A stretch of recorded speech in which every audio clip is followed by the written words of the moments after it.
છે. હવે વધારે સમય મારે નહીં કહેવું, પણ થોડું કહીશ, પણ તમે ધ્યાનથી સાંભળજો કે ખેતી આપણે અત્યારે સાહેબે કીધું કે ખાતર નાખવાની પદ્ધતિની હાથે આપણે યુરિયા ડીએપી ખાતર આવ્યું, પણ એની સાથે છાણિયું ખાતરનું પણ ભલામણ હતી, પણ આપણે છાણિયું ખાતર ઓરિજિનલ ખાતર છોડી અને એકલા યુરિયા ડીએપી પર ગયા.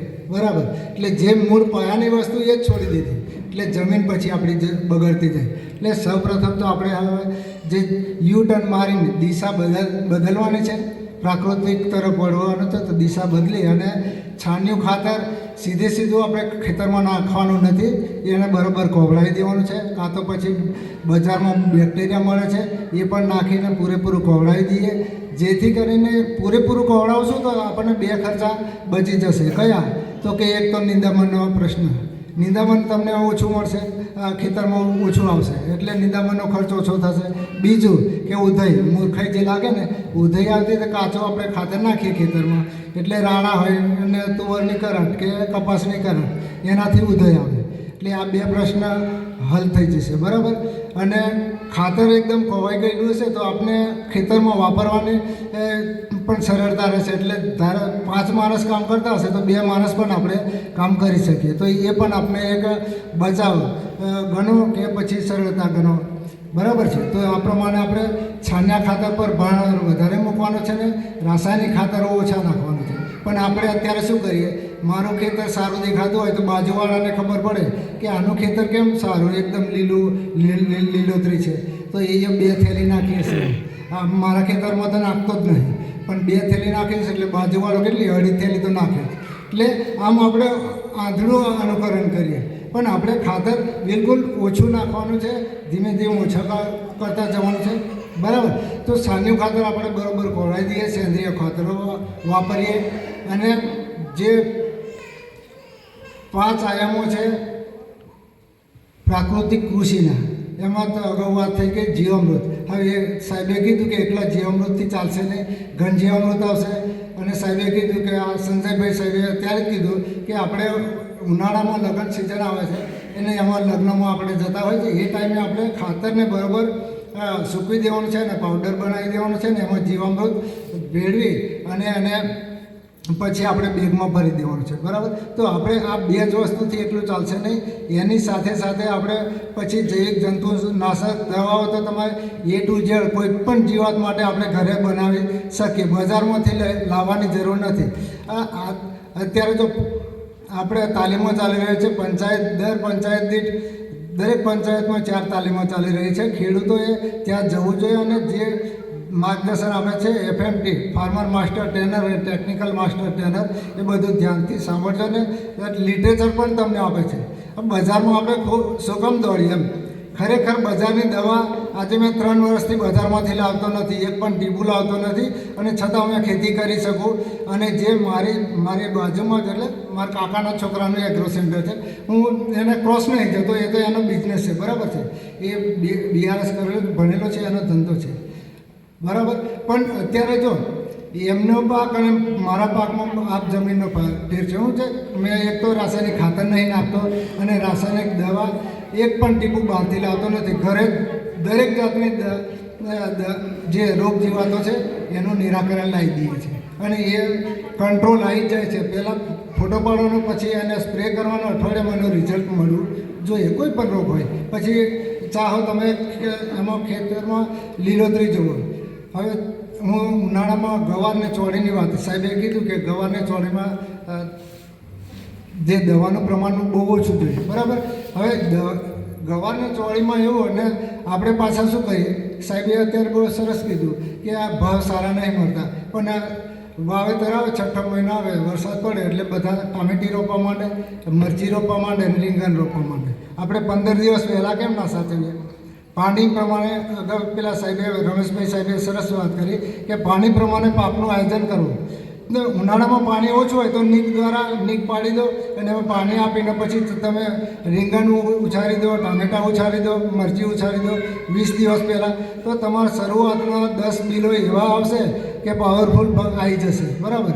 તો પછી તમે પાછળ ભાવ ઓછા મળશે, તો અગાઉ તો તમને 10 બિલો પાવરફુલ મળી ગયા છે. તમે ગવારને ચોળી જે કરું એમાં શું કરું તો જાન્યુઆરી મહિનો આવી જાય ત્યારે એનું વાવેતર કરી દઉં અને મારે દર અઠવાડિયે એમાં જીવાત હોય કે ના હોય પણ એમાં જીવામૃત ઉપર સ્પ્રે કરું, નીચે પાણીમાં પણ આપું છું, પછી નિમાસ્ત્ર એ પણ ઉપર સ્પ્રે કરું છું. એટલે મારે ચોળી ઉત્પાદન થાય. શરૂઆતનો ભાવ મને 1200-1400 રૂપિયાથી મને ભાવ મળે, 10-12 મિલો એવા મળે, સરસ મળી જાય. પછી ભાવ ક્યારે ઉતરે? પાંચમા મહિનામાં બેસી જાય એ ટાઈમે ભાવ ઉતરી જાય. શું કામ કે બધા એક સાથે ફુગાવો, અને સીધી વાત છે, માલનો ફુગાવો થઈ જાય તો ભાવ ડાઉન થાય, એ તો સીધી વાત, બરાબર. તો આપણે પાંચમા મહિનામાં ભાવ ઓછો થઈ જાય પછી એને રહેવા, પછી હું એમાં રોટાવેટર મારી દઉં એટલે એમાં લીલો પ્રવાસ ખેતરમાં થઈ જાય, બરાબર. એટલે હું જાતે ખેતી આ રીતે પ્રાકૃતિક ખેતી તરફ વળેલો છું. અને જે અખતરા પણ દવામાં હોય કે ચાહે ખેતી પાકોમાં જે ખાતર કયું નાખવા, પાયાનું ખાતર, એ પણ મેં મારી જાતે અખતરા કરું અને દરેક એ પ્રમાણે ખેતી કરું છું. હવે ખાતરમાં શું છે, આડેધડ આપણે ખાતરો નાખીએ, ખાતરો નાખવાનું બંધ કરીએ. હવે એના માટેનું એક મેં ગીત બનાવ્યું છે કે મારા દેશની ધરતી હો, મારી ભારત ભૂમિ હો, મારા દેશની ધરતી બિન બચાવ બની રહી છે. વધુ પડતા રાસાયણિક ખાતર, વધુ પડતી કેમિકલ દવા, આડેધડાનો વપરાશ કરતા બિન ઉપજાવ બની છે. એટલે આ પ્રમાણે આખું ગીત નહીં બોલતો, આ દેશભક્તિનું ગીત યુટ્યુબ પર આવે છે, રમેશ રાઠવા કરીને તમે સર્ચ મારશો એટલે આવશે, બરાબર. એટલે આપણે રાસાયણિક ખાતરો ઓછા કરીને સેન્દ્રિય ખાતરો નાખો ને પૂરેપૂરું કવાયેલું ખાતર નાખો, જીવામૃત વાપરો, બરાબર. પછી બીજામૃતનો પટ આપો, બીજામૃતનો પટ ના હોય, ના આપે તો પછી ચૂનાનો પટ આપી દો. ખાવાનો ચૂનો જે છે એ શિયાળામાં વધુ પડતી ઠંડી હોય તો એનો પટ આપી દો, તો એને ગરમી મળશે ને એનું જે ઉગાવો છે તે પૂરેપૂરો ઉગાવો થશે, બરાબર. એટલે આપણે જેટલું છાણિયું ખાતર નાખશો, રાસાયણિક ખાતરો નહીં નાખીએ, છાણિયું ખાતર નાખીએ, સેન્દ્રિય ખાતરો નાખીએ, જીવામૃત નાખીએ, તો પછી તમે 2-3 પિયત સુધી તમે જીવામૃત આપશો એટલે ત્યાં તમને ચાસમાં ખબર પડશે કે ત્યાં જમીન ઉપસેલી હશે. અને બહેનોને ખબર હશે, ખાધા પછી વાસણ જે સાફ કરો ત્યાં ઘરે જઈને જોજો, તમને ખબર કે ત્યાં જમીન ઉપસેલી છે. બાજુમાં જ્યાં પાણી નહીં ત્યાં જમીન એકદમ એ કાંકરીટ જેવું છે, બરાબર, પથ્થર જેવી છે. પણ તમે જ્યાં દરરોજ વાસણ જમ્યા પછીના વાસણ સાફ કરો ત્યાં જમીન એકદમ પોચી અને ભરભરી હશે, ત્યાં એમ ચાની મમરી જેવી છે. શું કામ કે ત્યાં પાણી પડેલું છે, ત્યાં અળસિયા છે. એટલે આ અળસિયું જેટલું તમે જીવામૃત ખેતરમાં નાખશો અને ઘન જીવામૃત નાખશો એટલે જમીનમાં રહેલા અત્યારે બેક્ટેરિયા ખરા, સૂક્ષ્મ જીવાણુ ખરા, પણ અત્યારે સાહેબે કીધું કે મૃતપાય ઉપર છે. અને છોડ સીધો ખોરાક લેતો નહીં, છોડ એ ખોરાક તૈયાર કરવાનું કામ સૂક્ષ્મ જીવાણુ કરે છે, બેક્ટેરિયા કરે છે. તો આને મૃતપાય ઉપર છે અને અલભ્ય સ્વરૂપમાંથી આપણે લભ્ય સ્વરૂપમાં ફેરવવાનું છે. તો આ શક્ય ક્યારે બનશે કે આપણે ઘન જીવામૃત અને મલ્ચિંગ કે કરશું, 5 આયામો કરશું, ત્યારે જ આપણે જમીન પોચી ભરભરી અને પાવરફુલ બનશે કે જેથી કરીને આપણો એ જમીન પર પાક આપણો સારો આવશે અને ઝેર મુક્ત આવશે, બરાબર. એટલે આપણે છોડને વિકાસશીલ કરવો હોય તો આપણે પ્રાકૃતિક ખેતીમાં આપણે સૂક્ષ્મ જીવાણુ કાર્યરત કરવા પડશે. આપણા ઘરે કેમ ખાવાનું કામ, રાંધવાનું કામ બહેનો કરે, એ જ પ્રમાણે આ છોડનું ખોરાક તૈયાર કરવાનું કામ સૂક્ષ્મ જીવાણુ કરે છે, બેક્ટેરિયા કરે છે. એટલે જેટલી તમે જીવામૃતને ઘન જીવામૃતને વાપરશો એટલા જે સૂક્ષ્મ જીવાણુ કાર્યરત થશે. ટીબી થયેલો માણસ હોય, અહીંથી બહાર જવા કહેશો તો એને લગભગ 15 મિનિટ ગેટ બહાર જતા થશે કે અડધો કલાકે લાગશે. પણ આપણને કહીએ કે જમવાનું તૈયાર છે, રેડી, તો આપણે દોડીને 2 મિનિટમાં તો બહાર જતા રહીશું. એ જ વસ્તુ આ બેક્ટેરિયા છે, જમીનમાં રહેલા સૂક્ષ્મ જીવાણુ ખરા જ, પણ અત્યારે કાર્યક્ષમ નથી. તો મૃતપાય ઉપર તો એને સક્ષમ બનાવવાના છે. તો આપણે પ્રાકૃતિક તરફ વળીએ, પ્રાકૃતિક ખેતી કરતા થઈએ, બરાબર.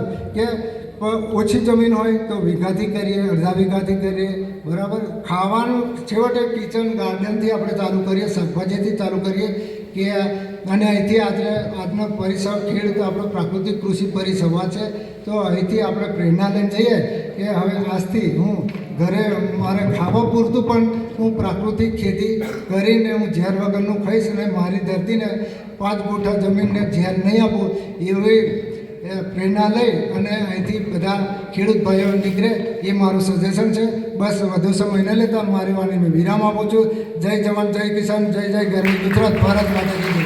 હર્ષભાઈનો ખૂબ ખૂબ આભાર. તેઓ જમીનને શોષણ નહીં પણ પોષણ કરવા તરફ વાત કરે છે. તો આપણે જે 5 આયામો છે તેનો ઉપયોગ કરીએ તે વાત કરીએ. એક પંક્તિ યાદ આવી જાય છે કે જ્યાં ના પહોંચે કવિ ત્યાં પહોંચે, અરે જ્યાં ના પહોંચે રવિ ત્યાં પહોંચે કવિ, અને જ્યાં ના પહોંચે કવિ ત્યાં પહોંચે અનુભવી.